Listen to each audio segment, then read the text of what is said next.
There's so many nuances in being a gentleman. One is taking off your glove when you shake a lady's hand or a man's hand.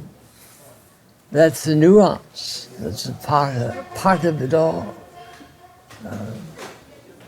Part of being a gentleman.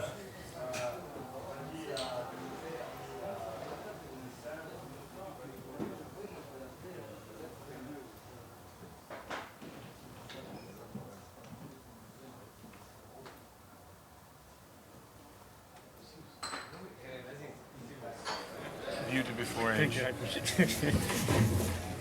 Please.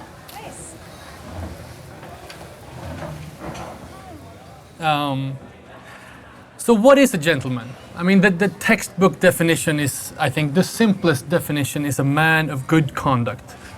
I mean, a gentleman wasn't always a well-dressed guy at all. I mean, gentleman is something you are inside, Yes, even of if you're a course. woman. And with all that style to go with it. It's a big word, which maybe we have more words now to describe the things that we meant as a gentleman before. Now there's more awareness around some of the virtues that we put into gentleman and bucket together before.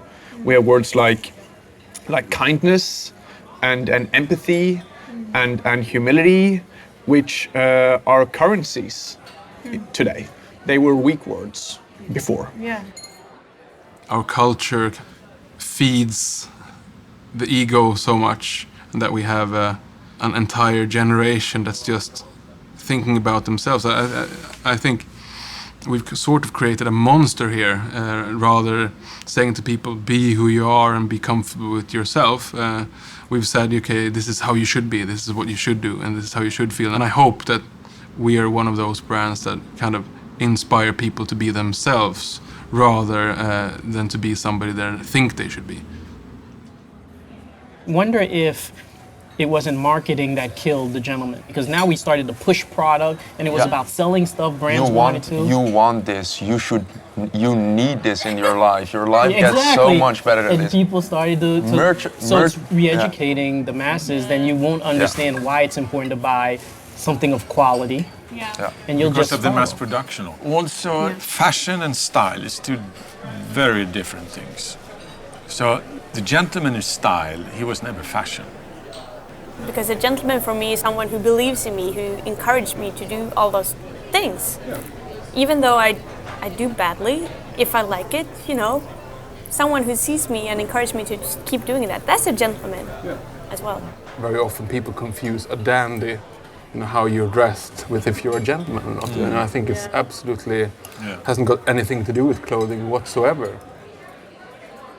I think men today are fairly conservative. Going from a happy 60s and 70s, I mean, look at how colorful the 80s was, or even the 90s was a little bit less conservative than what we have today. It's like we've become so ultra conservative, and you see that in the politics too. And that really, you can really see that in dressing as well. But I think fun things to add is, of course, the accessories, because there's so much you can add of personality. I generally look at what people have, what kind of details in the accessories, and that's what we try to do with our collection as well, to try to have those essential accessories for men, and hopefully they can find that with us. There's some role models that we have today about successful people that are, they don't have good boots.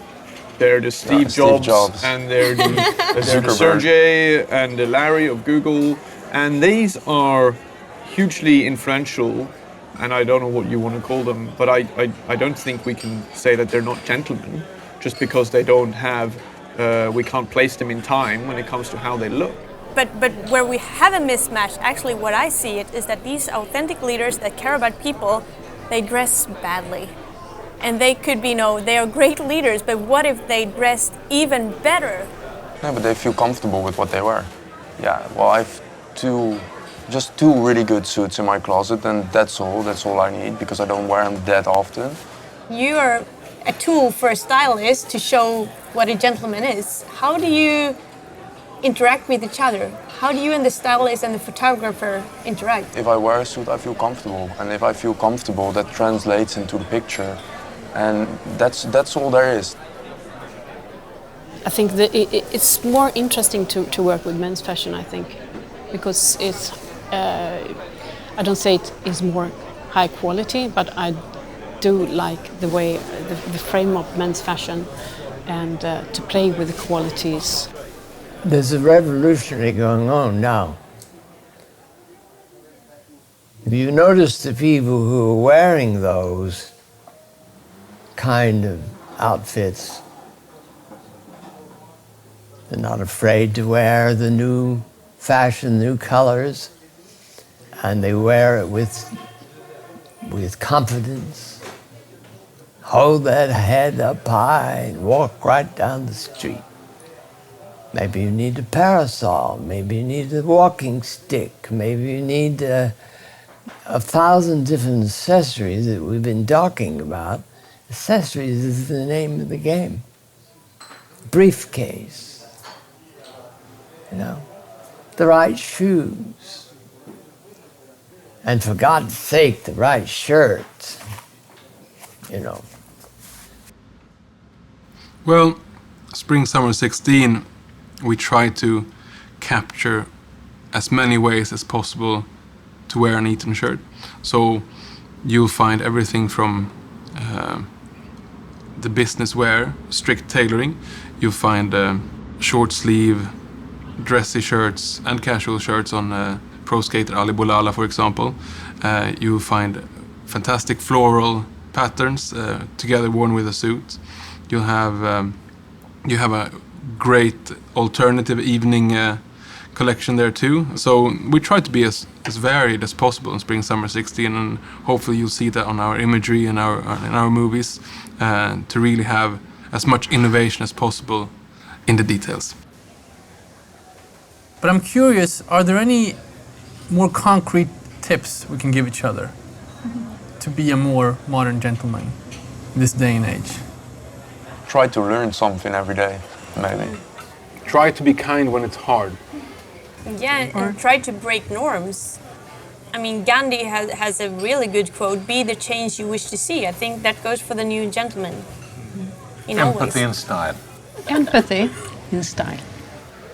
So you can't take the past and throw it away and become something new, because something new is probably boring as hell. So you can have style and you can have respect.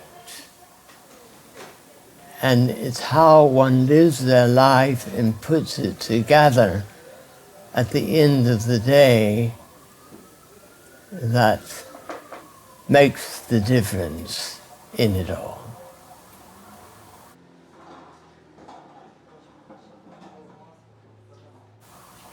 So anyway, it's time to go. Goodbye.